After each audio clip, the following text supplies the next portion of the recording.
ഓലെറ്റ് tech ട്രാവലിൻ്റെ ഇന്നത്തെ പുതിയ വീഡിയോയിൽ നമ്മളൊരു ഫ്രഷ് വാട്ടർ ഫിഷ് ടാങ്കാണ് ഉണ്ടാക്കിയിരിക്കുന്നത്. ഇത് ഞാനും എൻ്റെ സുഹൃത്തുക്കളായ ആദർശും സതീഷും കൂടി ചേർന്ന് ഏകദേശം 2-3 ദിവസം എടുത്തിട്ടാണ് ഈ ഒരു ഫിഷ് ടാങ്ക് ഉണ്ടാക്കിയിരിക്കുന്നത്. ഫിഷ് ടാങ്ക് മാത്രമല്ല, ഇതിൻ്റെ കൂടെ ഒരു സ്റ്റാൻഡുണ്ട്. ആ സ്റ്റാൻഡ് നമ്മൾ തന്നെ സ്വന്തമായിട്ട് ഉണ്ടാക്കിയെടുത്തതാണ്. നിങ്ങൾക്ക് എൻ്റെ ഒരു മേക്കിംഗ് വീഡിയോസ് ഞാനൊന്ന് കാണിച്ചു തരാം.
ഓക്കെ, അപ്പോൾ നിങ്ങൾ മേക്കിംഗ് വീഡിയോ കണ്ടു കഴിഞ്ഞു.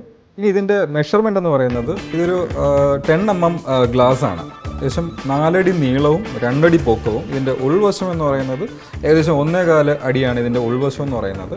എങ്ങനെ ചേർന്നിട്ടൊരു ടാങ്കാണിത്. അതിനുശേഷം നമ്മളിവിടെ ഒരു ബാറ് കൊടുത്തിട്ടുണ്ട്. ഈ ബാറ് കൊടുത്തേക്കുന്നതെന്ന് വെച്ച് കഴിഞ്ഞാൽ നമ്മൾ ഒരുപാട് ഏകദേശം 200 ലിറ്ററോളം വെള്ളം ഇതിൽ നമുക്ക് ലോഡ് ചെയ്യേണ്ടി വരും. അപ്പോൾ കൂടുതൽ പ്രഷർ ഉണ്ടാകുമ്പോഴത്തേക്കും ഈ ടാങ്കിന് ഒന്ന് വികസിച്ച് പോകാതെ അല്ലെങ്കിൽ പൊളഞ്ഞു പോകാതെ ഇരിക്കാൻ വേണ്ടിയിട്ടാണ് നമ്മളൊരു ബാറും കൂടി നമ്മൾ ഫിക്സ് വെച്ച് 2 സൈഡിലേക്ക് ആയിട്ട്. അപ്പോഴത്തേക്കും നല്ലൊരു പിടുത്തം ഉണ്ടാവും. ടാങ്ക് എപ്പോഴും സേഫ്റ്റി ആയിട്ട് ഇരിക്കുകയും ചെയ്യും. അപ്പോൾ ഇതിനായിട്ട് നമ്മളൊരു സ്റ്റാൻഡ് നമ്മൾ ഉണ്ടാക്കി എടുത്തിട്ടുണ്ട്. ഇത് പൈപ്പിൽ ഉണ്ടാക്കിയ സ്റ്റാൻഡാണ്. അതിനുശേഷം ഇവിടെ ഫ്ലൈവുഡൊക്കെ വെച്ചിട്ട് നമ്മളിതൊരു ക്യാബിനായിട്ട് എടുത്തതാണ്. കുറച്ചൊരു കാണാൻ ഒരു ഫ്രണ്ട് വ്യൂ ലുക്ക് കിട്ടാൻ വേണ്ടിയിട്ട് നമ്മളിങ്ങനെ ചെയ്തതാണ്. ഈ മൈക്ക് മാത്രമേ കടയിൽ നിന്ന് മേടിച്ചുള്ളൂ. ഇപ്പോൾ ക്യാബിന് നമ്മളൊരു ചെറിയ നോബൊക്കെ എടുത്തിട്ടുണ്ട് ഹാൻഡിലായിട്ട്. അത്യാവശ്യം സ്റ്റോറേജ് സ്പേസും ഉണ്ട്. എന്തെങ്കിലും കുറച്ച് സാധനങ്ങളൊക്കെ വെക്കണമെന്നുണ്ടെങ്കിൽ വിളിക്കാം. നമ്മൾ പിന്നെ പവർ പോയിൻ്റ്, അതായത് നമ്മുടെ ഈ അക്വേറിയത്തിന് വേണ്ട മോട്ടറിൻ്റെ ഓക്സിജൻ്റെ ഒക്കെ പമ്പ് പ്രവർത്തിപ്പിക്കാനുള്ള ഒരു പ്ലഗ് പോയിൻ്റ് ഇവിടെ കൊടുത്തിട്ടുണ്ട്. അപ്പോൾ ചില ഫ്രണ്ട് ഒന്നും കാണാൻ പറ്റത്തില്ല, എല്ലാം ഇതിൽ തന്നെ ഉള്ളിൽ ഹൈഡായി പൊക്കോളും. ഈ രീതിയിലാണ് നമ്മളൊരു ക്യാബിൻ കൂടി ഉണ്ടാക്കിയെടുത്തിരിക്കുന്നത്. അപ്പോൾ ഇനി നമ്മൾ ടാങ്ക് സെറ്റ് ചെയ്യാനായിട്ട് പോവുകയാണ്. അതിന് നമുക്ക് ആദ്യം വേണ്ടത് നമ്മുടെ ഫിൽറ്ററിങ് ഷീറ്റാണിത്. ഇത് 1-2 ടൈപ്പ് നമ്മുടെ മാർക്കറ്റിൽ കിട്ടും. ഇത് ഇച്ചിരി നല്ല കട്ടിയുള്ള ടൈപ്പാണ്. കാരണം വെച്ചാൽ നമ്മൾ ലോഡ് കയറുന്ന സമയത്ത് ഇത് ചിലപ്പോൾ ലോക്കൽ പ്ലാസ്റ്റിക് ഒക്കെ ആണെന്നുണ്ടെങ്കിൽ അത് പതിഞ്ഞു പോകും. നമ്മുടെ എയർ സർക്കുലേഷൻ കൃത്യമായിട്ട് നടക്കത്തില്ല, ഫിൽറ്ററിങ്ങും കൃത്യമായിട്ട് നടക്കത്തില്ല. അപ്പോൾ നിങ്ങൾ എപ്പോഴും മേടിക്കുമ്പോഴത്തേക്കും നല്ല കട്ടിയായിട്ടുള്ള സാധനം. ഏകദേശം ഒരു പാക്കറ്റിന് 350 രൂപയോളം വിലയുണ്ട്. നമുക്കിതിലേക്ക് ആവശ്യമായിട്ട് ഒരു 2 പാക്കറ്റ് നമുക്ക് ആവശ്യമായിട്ടുണ്ട്. ഇത് ഓരോ ലെയറായിട്ട് നമുക്കിങ്ങനെ സെറ്റ് ചെയ്ത് ഈ ടാങ്കിൻ്റെ അതേ മെഷർമെൻറ്റിന് തന്നെ ഒരു ലെയർ നമ്മൾ ഉണ്ടാക്കിയെടുക്കുകയാണ് ചെയ്യുന്നത്. അപ്പോൾ നമ്മൾ ഇങ്ങനെയാണ് ഈ ലെയർ സെറ്റ് ചെയ്ത് എടുക്കേണ്ടത്. ടാങ്കിൻ്റെ അതേ നീളത്തിന് തന്നെ ഒരു ലെയറായിട്ട് ഇങ്ങനെ സെറ്റ് ചെയ്ത് എടുത്ത് വയ്ക്കാം. ഇതിൽ ഓരോ ലോക്ക് ഉണ്ടാവും. ആ ലോക്കിനകത്തേക്ക് ഇറക്കി വെച്ച് കഴിഞ്ഞാൽ ഓരോ തമ്മിൽ നമുക്ക് ജോയിൻ ചെയ്ത് എടുക്കാവുന്നതാണ്. അപ്പോൾ നമ്മൾ ടാങ്കിനകത്തോട്ട് നമുക്കിത് സെറ്റ് ചെയ്യാം. ഫുള്ള് ഇറക്കി അങ്ങ് വയ്ക്കുക.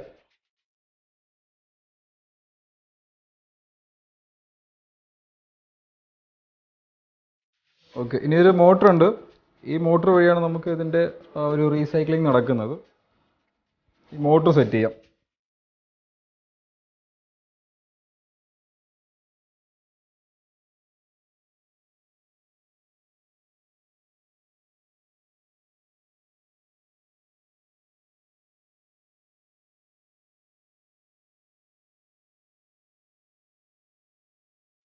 നമ്മളിപ്പം ആ സൈഡിൽ മോട്ടർ വെച്ചതുപോലെ ഈ സൈഡിൽ ഒരു മോട്ടർ വയ്ക്കുന്നുണ്ട്. കാരണം ഇത്രയും നീളമുള്ളത് കാരണം നമുക്ക് അത്രയും ഫിൽട്രേഷൻ കിട്ടാനായിട്ട് നമ്മൾ 2 മോട്ടർ വെച്ചിട്ടുണ്ട്.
ഗായ്സ്, അപ്പോൾ നമ്മുടെ ഫിഷ് ടാങ്കിൻ്റെ പണി ഏകദേശം പൂർത്തിയാക്കിയിരിക്കുകയാണ്. ഏകദേശം നമ്മൾ ഒരാഴ്ച എടുത്തു ഈ രൂപത്തിലൊരു ടാങ്ക് പൂർണ്ണമായിട്ടും ചെയ്തെടുക്കാനായിട്ട്.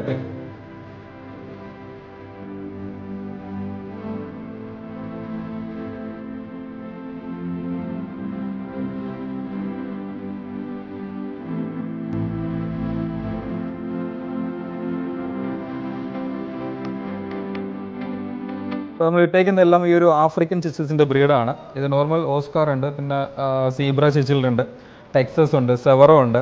അങ്ങനെ 1-2 കളക്ഷൻസ് എല്ലാം ഇതെല്ലാം ആഫ്രിക്കൻ്റെ ബ്രീഡിൽ വരുന്നതാണ് ചിച്ചിൽസ് എല്ലാം. നമ്മളിതിൽ ഏകദേശം ഒരുപാട് ഈ സ്റ്റോൺ ആഡ് ചെയ്യും, നാച്ചുറൽ സ്റ്റോൺസ് ആണ്. ഇത് ആഡ് ചെയ്തിരിക്കുന്നത് എന്തിനാണെന്ന് വെച്ച് കഴിഞ്ഞാൽ ഇവരെപ്പോഴും പരസ്പരം ആക്രമിക്കുന്ന ഒരു പ്രകൃതത്തിലുള്ളവരാണ്. അപ്പോൾ അവർ തന്നെ ഒരു ഇടത്താവളം സ്വന്തമായിട്ട് കണ്ടെത്തും. അപ്പോൾ അവർ ആദ്യം മറ്റു മീനുകൾ ആക്രമിക്കാൻ വരുവാണെന്നുണ്ടെങ്കിൽ അവർ അതിൻ്റെ ഇടയ്ക്ക് പോയി അങ്ങ് പതുങ്ങിയിരുന്നോളും രക്ഷപ്പെടാനെന്നുള്ള ഒരു രീതിക്ക്. ആ ഒരു രീതിക്ക് വേണ്ടിയിട്ടാണ് നമ്മൾ ശരിക്കും ഈ സ്റ്റോൺ ഇത്രയും ആഡ് ചെയ്തിരിക്കുന്നത്. പിന്നെ ഒരു വാട്ടർ ഫൗണ്ടേഷൻ നമ്മൾ കൊടുത്തിട്ടുണ്ട്. അതും നമ്മൾ തന്നെ ഉണ്ടാക്കിയെടുത്തതാണ്. അത് മണലാണ് ശരിക്കും പറഞ്ഞു കഴിഞ്ഞാൽ വാട്ടർ ഫൗണ്ടേഷൻ കാണിച്ചിരിക്കുന്നത്. അങ്ങനെ ചെറിയ രീതിയിലൊക്കെ നമ്മൾ സംഭവം ചെയ്തെടുത്തിരിക്കുന്നത്. പിന്നെ നമ്മൾ ഈ ഒരു ഗ്ലാസിൻ്റെ ആ ഒരു ഔട്ട്പുട്ടിൽ നമ്മളൊരു ബ്ലാക്ക് ബീഡിങ് കൊടുത്തിട്ടുണ്ട്. ഇതൊരു വിനൈൽ ഷീറ്റാണ്. ഈ വിനൈൽ ഷീറ്റ് കൊടുത്തിരിക്കുന്നത് എന്താണെന്ന് വെച്ച് കഴിഞ്ഞാൽ നമ്മുടെ ഒരു ടാങ്ക് കൊടുത്തിരിക്കുന്ന സിലിക്കൺ ഔട്ട്പുട്ട് പുറത്തേക്ക് കാണാതിരിക്കാൻ വേണ്ടിയിട്ട് ആണ് ഈ ഒരു വിനൈൽ ഷീറ്റ് നമ്മളിങ്ങനെ ബോർഡർ പോലെ ഒട്ടിച്ചിരിക്കുന്നത്. അപ്പോൾ കാണാൻ അത്യാവശ്യം നല്ല വൃത്തിയായിരിക്കും ടാങ്ക്.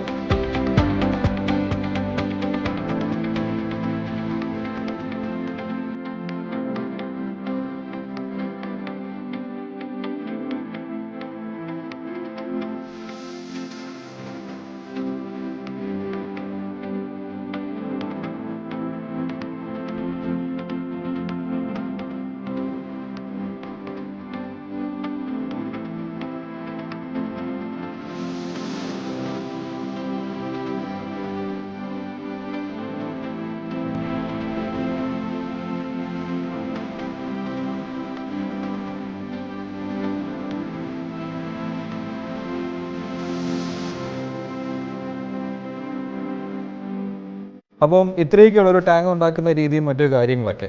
അപ്പോൾ എന്തായാലും നിങ്ങൾക്ക് വീഡിയോ ഇഷ്ടമായി വിചാരിക്കുന്നു. ഒരു ടെക് ട്രാവലിൻ്റെ മറ്റൊരു വീഡിയോ നമുക്ക് വീണ്ടും കാണാം. Bye bye.